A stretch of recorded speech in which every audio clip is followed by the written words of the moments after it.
მე ის რა სიმართლე გითხრათ კრიტიკით არ მინდა დავიწყო, მაგრამ რეალურად ეთყობა ზელენსკის დაავიწყდა კიევის გარდა უკრაინაში სხვა ქალაქებიც და სხვა რეგიონებიც არსებობს, მათ შორის ხარკოვი, ოდესა, რა ვიცი, რომელი დაგისახელოთ, გინდათ დასავლეთ უკრაინაში, გინდათ აღმოსავლეთ უკრაინაში, გინდათ ცენტრალურ უკრაინაში.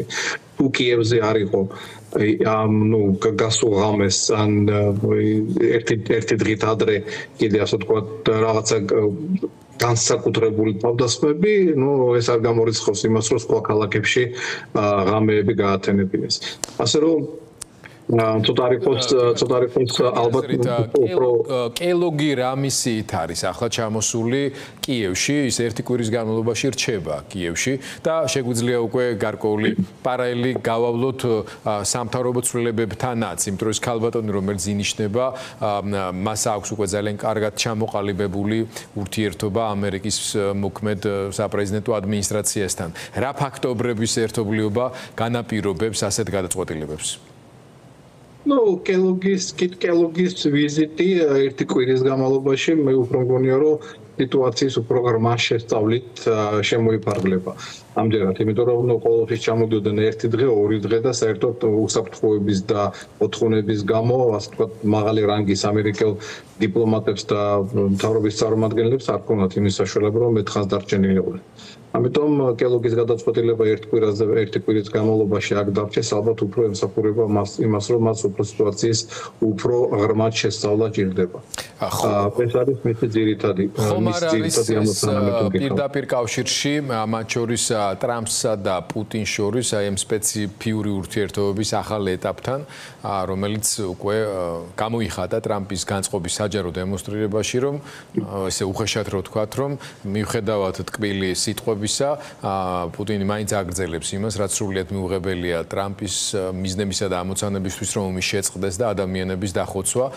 ქალბატონი მელანია პირველი ლედი ძალიან დაგვეხმარა მთელ მსოფლიოს ამ საქმეში, რადგან შეიძლება სხვა წყაროებიდანაც მოდიოდა ამ ტიპის კრიტიკული მინიშნებები, მაგრამ სახლში შენი საყვარელი ადამიანი რო გეტყვის ამას, რომელიც ყველაზე მეტად აკეთილგანწყობილი შენს მიმართ, ალბათ ყველაზე ობიექტურად რეაგირებს შემდეგ.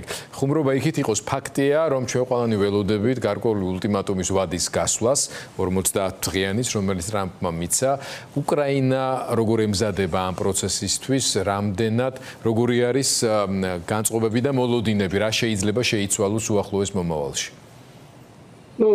ესე ვთქვათ, ტრამპის ასე ვთქვათ, ვადების მიცემა და ულტიმატუმების წამოყენება პირველი არ არის, რეალურად ქმედებებს ვერ ხედავ მე მაგალითად და მე სიმართლე გითხრათ ძალიან მანცვიფრებს მისი ესეთი პოზიცია, იმიტომ რომ იყო რამოდენიმეჯერ გასულ თქვენ თვითონ ძალიან კარგად ალბათ რომ ორკვირიანი ვადები მინიშნებული, აი ორი კვირა ვნახოთ რა იქნება, მე კიდე ორი კვირა მივეცით მე მას ვესაუბრე და ეს ასე ვთქვათ მუხარები არაფრით არ მთავრდება და გრძელდება. ეხლა კიდე 50 დღიანი, ეს 50 დღიანი მე თუ მკითხავთ უფრო რაღაცა სამხედრო ტაქტიკურ ასე ვთქვათ წარმატებებთან შეიძლება იყოს დაკავშირებული რუსეთის მხრიდან, ვინაიდან მათი ასე ვთქვათ ბოლო საუბრიდან გამომდინარე, როცა ტრამპმა და პუტინმა ისაუბრეს, ითქოს და იქ იყო პუტინის ასე ვთქვათ რაღაცა სურვილები გამოთქმული, რომელშიც პუტინს აქვს თავისი ასე ვთქვათ ჩანაფიქრების ასრულების ასე ვთქვათ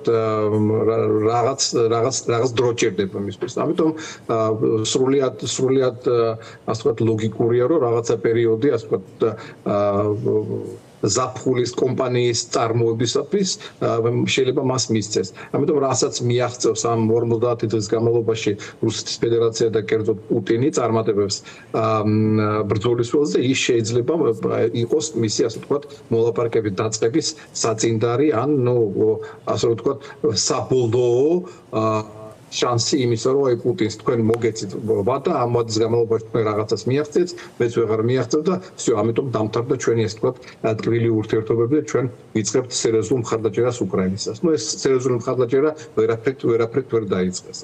ხო, ამ ეტაპზე ვიცით უკვე რაც ოფიციალურად გაცხადდა, რომ პეტრიოტებს მიაწვდიან გერმანიას, გერმანია მიცემს იმას, რაც უკვე მას აქვს, ევროპა გადაიხდის ამის ფულს, ასე თუ ისე სამხედრო სამხედრო წარმოების შესაძლებლობების გაზრდის კუთხით თავად ევროპის ტერიტორიაზეც უკვე მნიშვნელოვანი გადაწყვეტილებები მიიღება, მაგრამ თავარი მაინც ალბათ არის თავად უკრაინაში ამ მიმართულებით სერიოზული ძალისხმევა.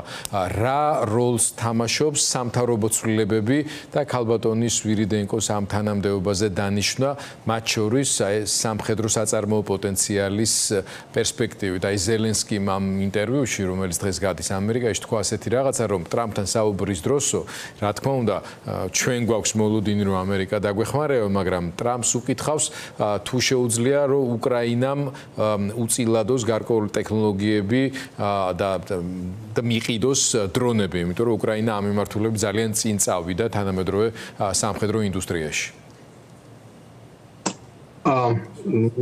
ნებისმიერი ინტერვიუ მე თუ მკითხავთ, აი როგორც ექსპერტი, რომელსაც შეუძლია, ასე ვთქვათ, მესამე მხრიდან დამოუკიდებლად შეაფასოს არც ოპოზიციას მიემხროს, არც პოზიციას მიემხროს და ასე ვთქვათ, თავისი მოსაზრება გამოთქვას, მე თუ მკითხავთ, ნებისმიერი მისი ინტერვიუ 90% PR-ია. PR-ი იმ ხრივ, რომ რა გითხრათ, ყოველთვის მიმართული არის იმისთვის, რომ აი ჩვენ მივახციეთ, ჩვენ ვაკეთებთ, ჩვენ გავაკეთებთ და რეალურად მე მაგალითად შედეგი არ მინახე. უკვე რამდენი წლის განმავლობაში რაც ომი დაიწყო, მოყოლებული პირველი დღიდან საუბრობენ იმაზე, რომ უკრაინა აი განაახლა ბალისტიკური რაკეტების წარმოება და ისინი ახალ ასე ვთქვათ ტექნოლოგიებს იმუშავებენ და ჩვენ ახლა უკვე მათ ვაწარმოებთ და უკვე მასობრივი წარმოებაში იქნება.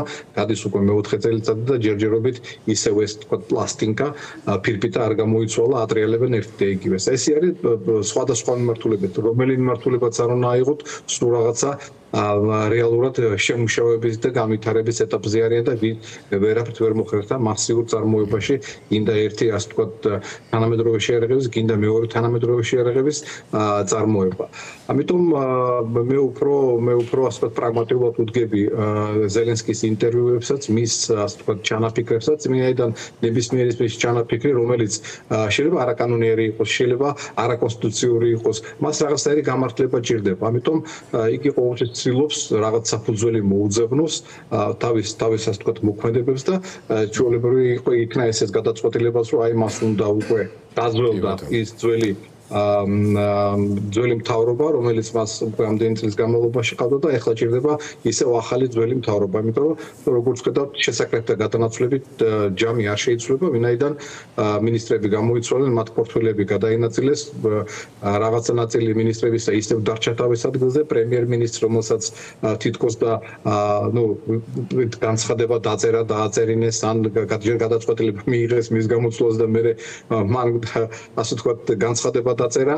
ყოველ შემთხვევაში ეს ყველაფერი მიდის იქითკენ, რომ რეალურად მე თუ მკითხავთ, შედეგი არ ექნება, ასე ვთქვათ, ამ საკადრო ცვლილებებს. ვინაიდან ისევ გითხრათ, პრემიერ-მინისტრი გახდება თავდაცვის მინისტრი, ფინანსთა მინისტრი დარჩება, შინაგან საქმეთა მინისტრი დარჩება და ასე შემდეგ. შეიძლება ერთი-ორი მინისტრი, რომელმაც ვერ მიაღწია აი იმ ასე ვთქვათ დასახულ ამოცანებს, რომელიც მას პრემიერმა და სახელმწიფომ და ასე ვთქვათ პრეზიდენტის ოფისმა დაუსახეს და შემდგომ ასე ვთქვათ არადაწინაურების რამე დაქვეითების მიზნით რაღაცა ელჩებად გაიგზავნა.